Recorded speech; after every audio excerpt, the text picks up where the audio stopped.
1 Kings chapter 3, verse 17. Actually, si King Solomon, maoy hari nga walay laing gipangayo. Kaalam ang iyang gipangayo. Amen. So din is sa 1 Kings chapter 3, verse 17. Magsugot sa verse 16. No? Ingon sa verse 16. Now two women who were harlots came to the king and stood before him. In verse 17, and one woman said, O my Lord, this woman I dwell in the same house, and I gave birth while she was in the house.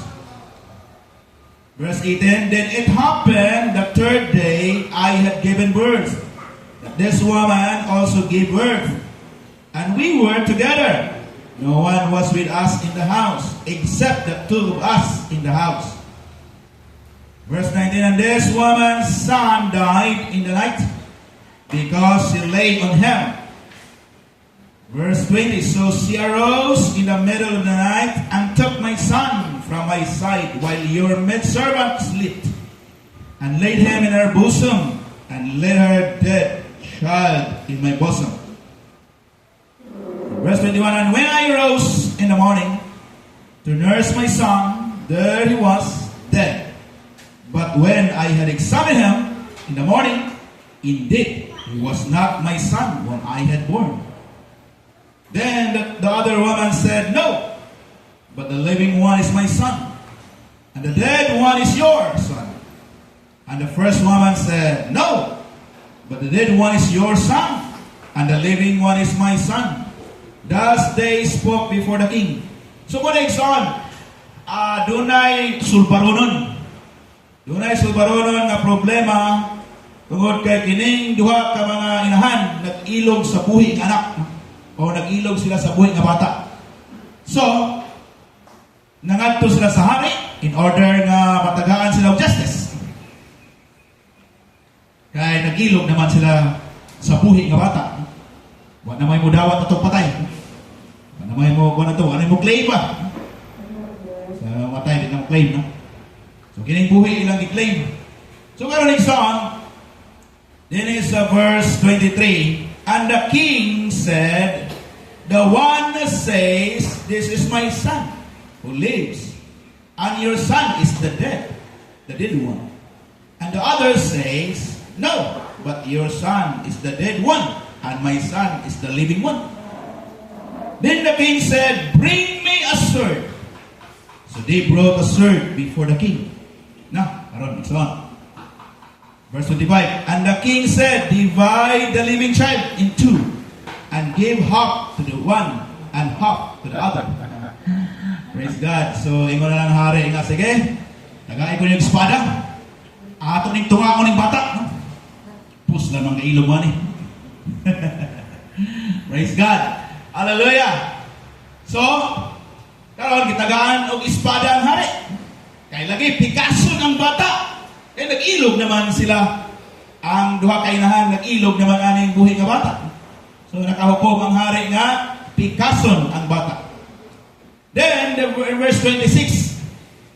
Then the woman whose son was living spoke to the king, for she yearned with compassion for her son. And she said, oh my Lord, give her the living child, and by no means kill him.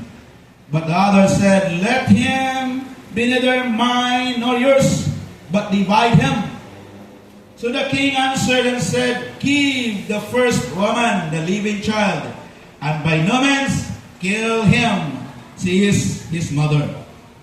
And all Israel, verse 28, and all Israel heard of the judgment which the king had rendered, and they feared the king, for they saw that the wisdom of God was in him to administer justice. Hallelujah. Praise the Lord. Igsoon, ang kining mga inahan na nag-ilog sa buhing bata, tungod kay niingon naman si Solomon na pikason na lang ng bata, anya ang tinod nga inahan na luoy siyang maayo kung mapikas yang bata. Kinsa bay maluoy ang tinod maging inano. So manay nga naluoy siya. Ningon na lang siya sa hari, mahal nga hari. Ayaw itaw pikasa ang bata, ihatag na lang na sa iya. Ihatag na lang na sa iya. Ang dili tinod ganyan, maingon nga, pikasa na lang. Kaya aron nga, magtunga ta. O yan ingon si Solomon, ang tinod kainahan, kining naluoy sa bata. Ihatag na kaniya. O, ingon sa verse 28, nakadungog ang tanang nasod sa Israel, mga katawan sa Israel. Nakadungog sila sa insakto nga hukom ni Solomon. O dito na hibawan, nakita nila ang kaalam sa Diyos. Hallelujah. Amen?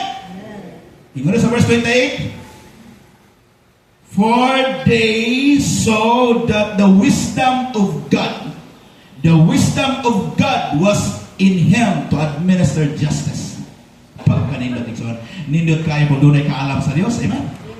Pag dunay kaalam sa Diyos, mga lisod nga butang, complicated nga butang, masulbad. Amen? Hallelujah! Muna ikson, magkinahanglan taog, kaalam ka sa Diyos. Okay, ba nag-asawa, ayaw mo paglalis.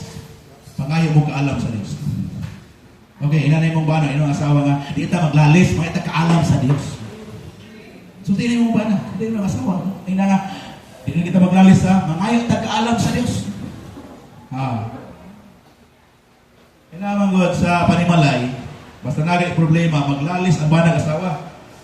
Kung yung sadyang maglalis sila, mapunta pa ingon sa away. Pagpunta pa ingon sa away, nagbungol. Pagbungol karon, ingon sila, ang mga nagtigog, may makahugas sa plato.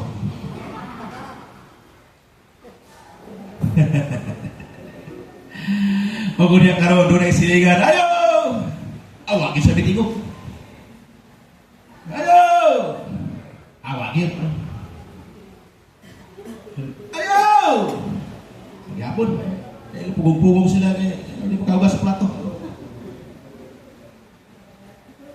O kung niya, ningon ang katong silingan nga, on sa magin, white towel, eh! Ningon na yun nga, on sa may toyo. Ay, ngon na yun, ikaw makahugas, ikaw nakatingog niya. Praise God. Hallelujah. Usahay kung ada pa. Ang may tabo usahay. Hallelujah. So muna ikson, mangayog kaalam ikan sa Diyos. Amen? Ayaw paglalis. Ayaw sa panimalay, ayaw paglalis. Sa panimalay, ayaw pag-away. Pangayo o kaalam ikan sa Ginoo. Amen? Kasi dihang mangayo o kaalam sa Ginoo, masulbad na inyong problema.